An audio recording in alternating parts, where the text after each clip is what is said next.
Another blood-red sunset and yet another moon phase, and still another 100 miles to my next resting place. Driving down the road, eyes on the horizon. Within my car, I'm all alone, but feeling good and feeling strong, knowing that this path I'm on brings me to myself. I'm driving. Hey now all, I'm Joey C. Welcome back to another episode of Spirit Sherpa. This is the show that helps and encourages you on your journey to unlock your magic mojo. With me, as always, is the spirit doctor, Kelle Sparta. Hey, Kelle. Hey, Joey. What's happening? Well, identity increases, up-leveling, processing trauma from the last year and a half. What isn't up, right? Just stuff going on. Little details. It's all good. Little things. Well, Kelle, yeah. We're not alone today, are we? We're not. And it's not ghosts. Well, them too.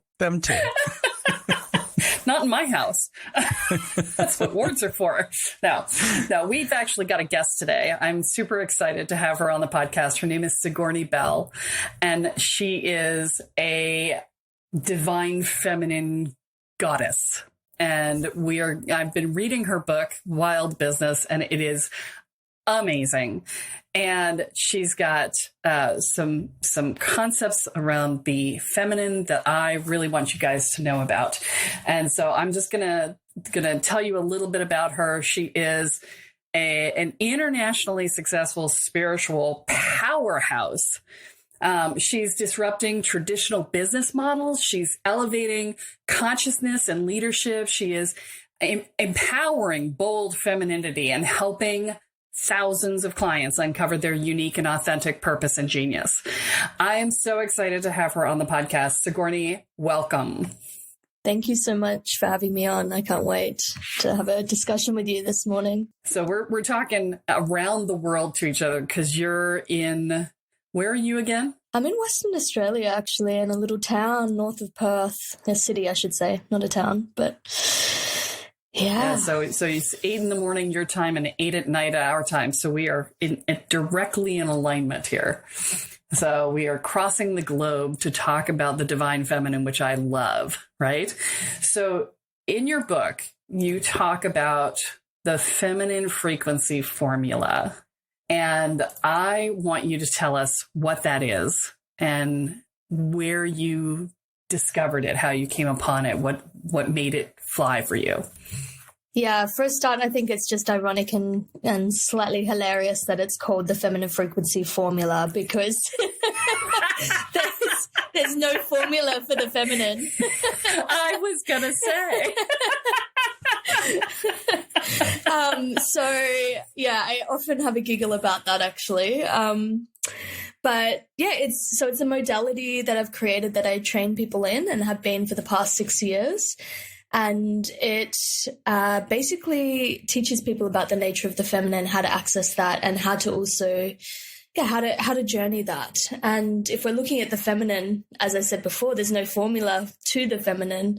And even to speak about the feminine is a little bit, controversial because she's a felt, alive experience and she's something that arises in the moment. And actually there's no way of boxing her in or putting her into some kind of construct or labeling her. She's if we look at nature, she's the direct... That's what she is. She is nature, and nature is constantly changing and shifting. 1 minute, we might be experiencing some kind of hurricane, then the next minute it might be, completely calm and sunny, and that's her. She's there's many faces of the goddess, and the minute we try and describe her or define her, actually she's lost.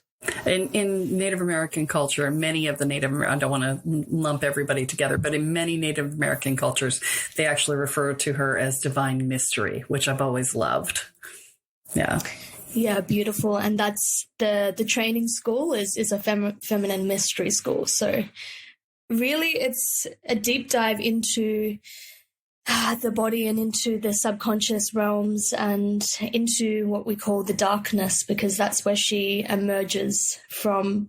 When we drop out of the realms of consciousness and we drop into this space of the mystery, then actually everything that's arising in the moment can actually be heard, felt, experienced. And so when I'm talking about formula, it's really the formula to actually deconstruct the paradigms of the mind and everything that we believe to be true, to drop into actually what's the current saying, what's really alive, what's wanting to move through me and express through me. And that's really what the feminine frequency formula is about. It's teaching the gateways to accessing that part of the self, which is a mystery.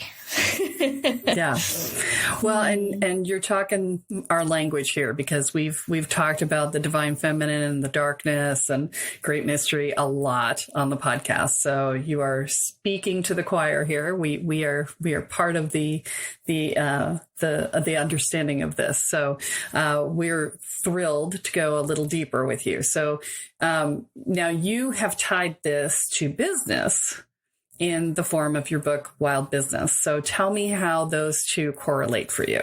My journey with business was not conventional. I never actually I never sat down and was like, okay, I'm going to create a business now. Here's my business plan. Like, this is what I'm going to do. This is what I see for myself. It was never like that. It was really, it emerged from the depths of myself and of knowing that, it actually started, let's just go back. It started when I was working in the hospital system, in the medical system for close to a decade. And I had a massive breakdown, you could say, on all levels. And I surrendered to that and allowed that to take me. And all of a sudden I had a vision of myself supporting men in more tantric spaces. And so I picked up and left my job and moved cities, moved into a city in Melbourne, actually. Didn't know a single person. I just trusted. And I trusted. And the day after I got there, someone's social profile from Melbourne pulled up on my Facebook feed, and I just messaged them. I felt this instinct to message them, and we caught up for a coffee that week, and she had a studio and a tantric studio, actually. And then that led me on my journey to exploring, actually working as a tantric practitioner. I'd done all my trainings previous to that. And that was really the start of me just following this primal instinctual knowing in my body of when I need to move forwards with something, when I need to just trust in the current of life and opening to that. And since then, it's been about 5 to 6 years, and I've managed to create a business that's global in size with over 200 teachers, a team of 20, and I don't even know how I've done that. I've just followed these instinctual nudges. A lot of people would be like, so, what were your steps? Like, what can I do to help myself? I'm like, well, I can't really teach you what I did. Like, my work is in really supporting people to actually drop into a space of deep receptivity, to actually listen to their own intuition and follow that step by step, because that's the way that I've done it. There's been no formula. There's been no, I can't give people a guide of this is what you should do, because it's really so individualized. And the way that I teach business is led from this intuitive space. It's not, if you want to see someone that's going to talk to you about numbers, don't come to me. I'll refer you to someone else. That might be important, but that's not what I teach. So when I'm talking about wild business, it's following the wild nature within and our primal instinctual knowing that opens us up to the mystery, and that opens us up into that state of trust where everything actually unfolds for us, because we're showing that we trust the universe, and then everything can actually align for us in our lives. So business for me is a byproduct of that. And it's so interesting because as a child, my vision was always, I'll live in New York, be a columnist for a well-known magazine, I'll teach dance. And that was always my vision. And now, I'm a writer for Forbes now, and I still plan on being in New York. I've had 2 flights booked, but they've been cancelled because of COVID. But like, it's all going to unfold, but I never took, strategic steps to making that happen. It was always just by following these instinctual nudges and opening up to receptivity so my intuition could come through for me and following that. And that's not a 1 + 2 = 3 formula. Like, there's no way of giving someone the step-by-step manual for that. So that's really what Wild Business is about. It's about me teaching people how to actually deconstruct their own, rigidity, I guess, and to be able to come into this state of openness where the universe can speak to us and we can listen to that and then trust in what's coming through and know that everything unfolds perfectly, but not usually in the way that we think it's going to. Almost never. Yeah. Never. And usually not on the same timeline either. No, definitely not. Yeah. Speaking as someone who went on Walkabout for a whole year, I can tell you for certain that is the case. Yes. And so, just so you know who you're talking to, I mean, you're talking to an audience of control freaks. We love to control things and so, the controlling mechanism is usually the biggest barrier to stepping into the feminine, right? And that the need to understand, because I talk to them about it. It's like, look, we do the masculine side and we strip away, and then we do and we understand within the masculine side, right? And then we do the feminine side, which is to step into the darkness and experience, right? And, you can't go in and look for the light switch to understand, right? So, the understanding and the control piece is the piece that we talk about a lot on here. So if you were to give the people in the audience one thing that they might do that would be helpful for them in letting go of control or letting go of the need to understand, what would be something you would share with them? Okay, there's 2 things coming through, but one is learning to have a self-pleasure practice where you're actually liberating the energies in your pelvis and your sexual energies and your primal energies, and you're actually learning how to move those through your body effectively, because that is the storehouse of the feminine, or that is where she lives. And when we unleash her and allow her to move through our bodies and we actually let go of the control of the body, because that's where often, the rigidity in the mind's a reflection of the rigidity in the body that we're holding. So actually, if we free the body up, we can breathe more deeply and feel ourselves, then we're less likely to control everything that's happening in the external, because our internal world is freed up.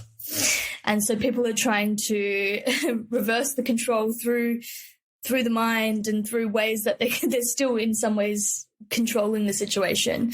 But when we actually unleash this primal fire and this Shakti energy, that will just destroy any control mechanisms we're holding onto in our bodies. So, which is then reflected in a freer mind as well, because they're actually one. They work together. And that's for men and for women, just so we're clear that it's not just the Shakti energy for women, it's for men as well, right? Both. Yeah. I just want to be clear so that everybody understands. Yeah.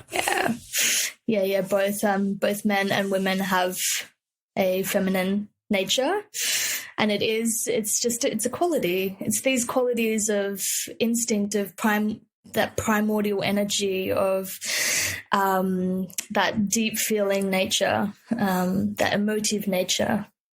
So yeah, both men and women. Okay. Actually, I don't know if we want to go there, but the portal for men for the feminine is often actually through their prostate and that pathway.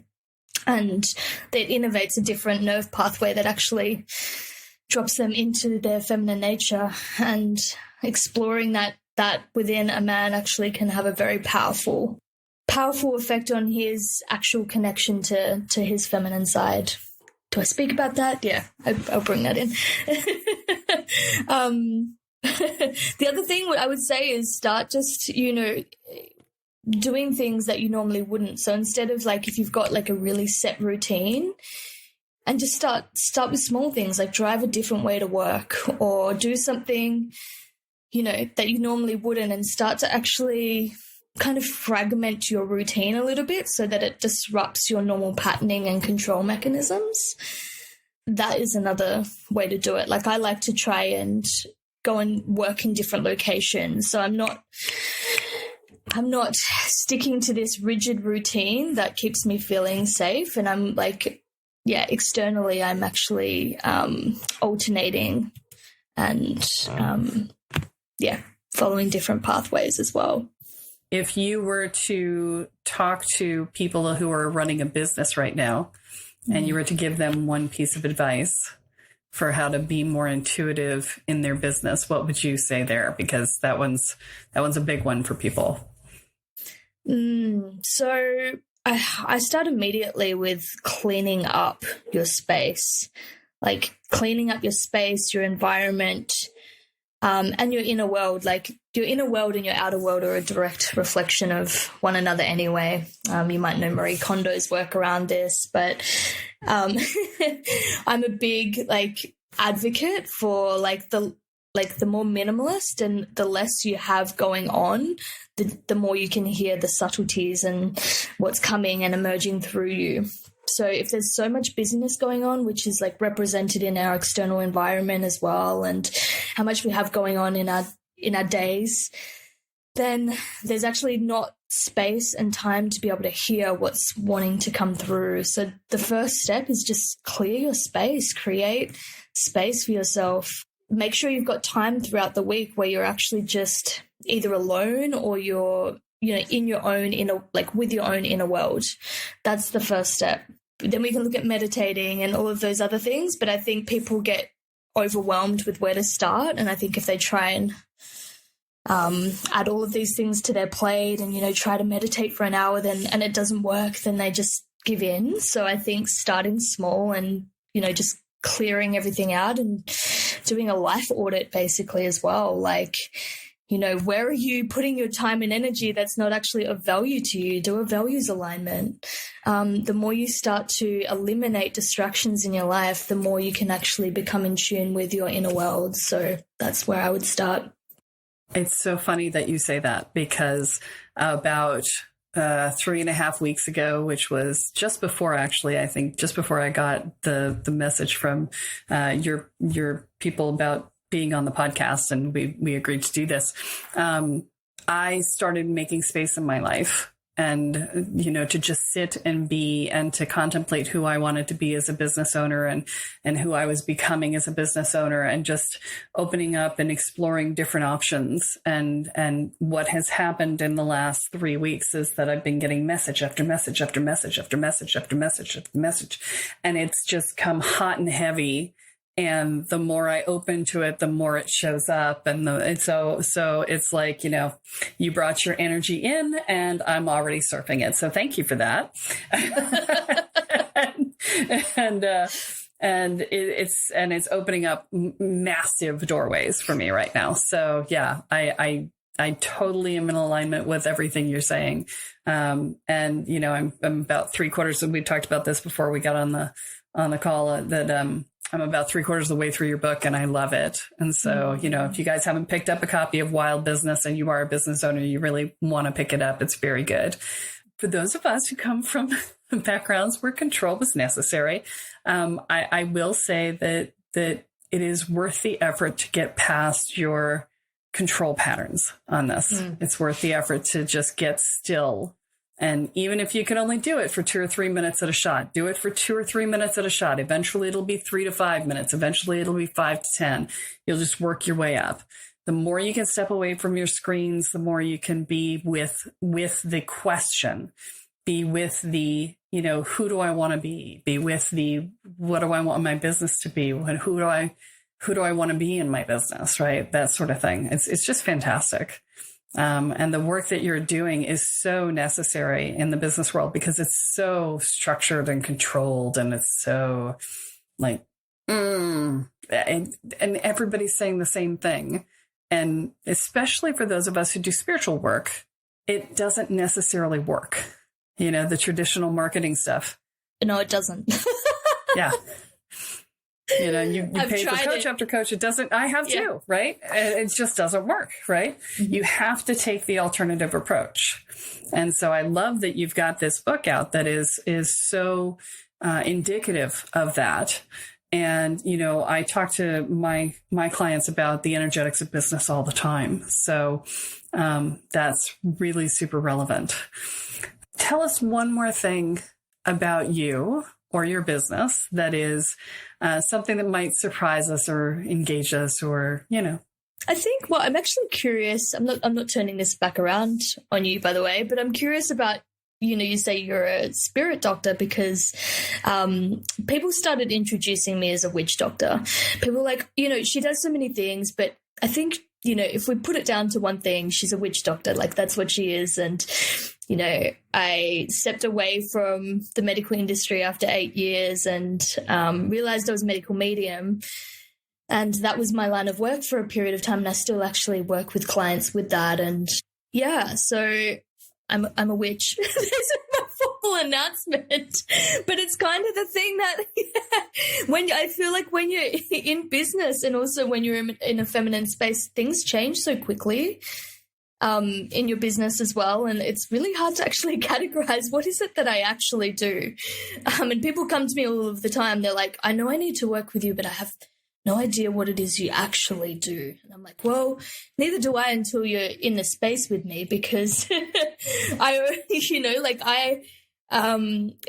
is about dropping into the mystery. And some people come to me for business and all of a sudden we're actually going into their relationship dynamics and working on that, because that's actually the thing that's alive and present. That's the thing that's going to shift their business. So whilst I'm like, yes, I'm working with your business, sometimes it's not even about that. It's like cleaning up your inner world, because when your inner world's clean and clear, everything else flows from that point. Everything. Absolutely true. So, yeah. I do the same thing. So I totally understand. Whenever I talk to people, you never know where the conversation's going to take you. And for the record, the spirit doctor was my way of saying witch doctor without scaring people. I'm okay with scaring people. Well, I live in the U.S. and so in Australia, I probably wouldn't have worried about it. But in the U.S., there's an entire segment of people in the Bible Belt region for whom the term witch is like problematic, right? And so shaman, they didn't quite understand, which was useful because then they would ask and that gave me room to talk. But then people started talking about shamanism in this area as being basically equated with you do ayahuasca journeys. And I'm like, well, I don't do that. So I need to like find a different term because people are misunderstanding what I do. Right. Yeah. So I feel you with the trying to find the right term because it's very difficult. It's like, I just do what I do. Come and see me if you need me. Right. And it's, you know, the right people find you. Right. Which is why. Always. Yeah. Yep. Exactly. And, you know, this is why we also don't worry about competition and things like that, because, you know, you and I do very similar stuff. Doesn't matter because the right people will find the right person for them, right? Your people are not my people. My people are not your people. And if they find you through here, great. Right. And that's the way it is. Right. Competition is just it's a cockblock too. It's like you're diverting your energy into scarcity, and then that actually stops the clients from coming in. Absolutely. Yeah. So yeah. And that's something to keep in mind as you're thinking about your business too, right? Is that, you know, don't worry about what other people are doing. Do what you do.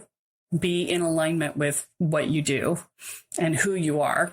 And that takes care of it for you. Yeah. Right? Always. Yeah. Yeah. So, anything else you want to tell our readers? I'm still thinking about reading your book. That's my problem, right? Anything else you want to tell our listeners? Just, you know, now is the perfect time. Like we've literally been given the circumstances to come back in and reflect on who we are as beings and what we truly desire for ourselves. You know, when the world is in chaos and falling apart, then where do we find safety? It's through coming in and through self-connection. So it's such a beautiful opportunity right now to go deeply internal and to actually reconcile with ourselves and find out who we are. So just using this global chaos to actually go, okay, who am I in this actually? And when you take away the external, what remains? What's here? What is reliable? And there's always something there that's holding us and supporting us. So that would be my last piece of advice. Yeah. Yeah, that's fantastic. Yeah, I've been talking about the pandemic being this big initiatory process for people. So yeah, it's totally in alignment there. So you have a school of magic, right? I do have a school of magic. Yes. Tell us about that. So it's a branch of, I have my feminine mystery school. I shouldn't even say I run, I custodian a feminine mystery school called Wild Grace. And I have just birthed a new baby that's starting in January called the Academia of Magic.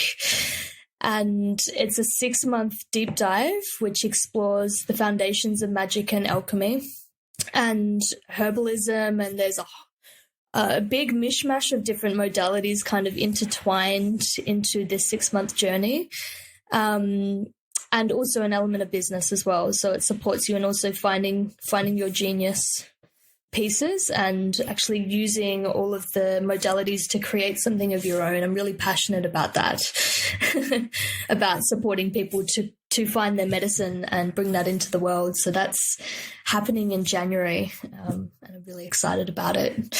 Yeah, it's like I've integrated all of the pieces that have been swirling in my being for the past 10 years, and teaching elements of medical mediumship, and we're working with plant medicines and archetypes and